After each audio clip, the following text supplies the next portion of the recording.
আসসালামু আলাইকুম রহমতুল্লাহ। এই যে মুকুলগুলো দেখতে পাচ্ছেন, এগুলো হলো আমের মুকুল।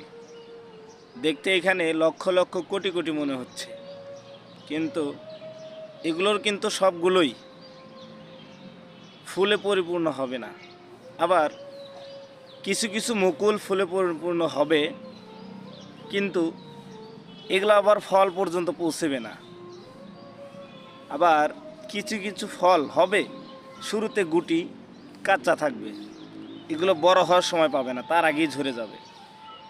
আবার কিছু কিছু ফল পরিপূর্ণ হবে, কিন্তু পাকতে পারবে না, পাকার আগেই কেউ না কেউ তাকে ফেলে দিবে, অথবা সে নিজে নিজে পড়ে যাবে, অথবা তার মালিক তাকে উঠিয়ে নেবে, কিন্তু সে পরিপূর্ণ পাকার সময় পাবে না।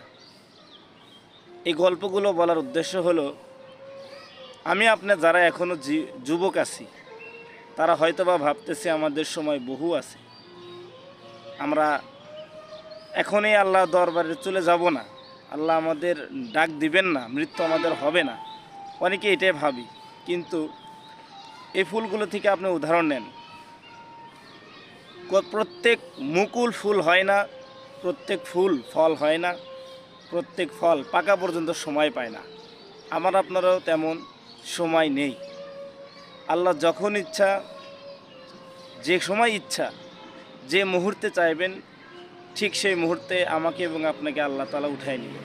সুতরাং যুবক ভাই, আপনি হয়তো ভাবতেছেন সময় আছে, কিন্তু মনে রাখেন সময় কিন্তু আপনার হাতে না, সময়ের মালিক একমাত্র আল্লাহ। যে কোনো সময় তিনি আমাদেরকে ডাক দিতে পারেন।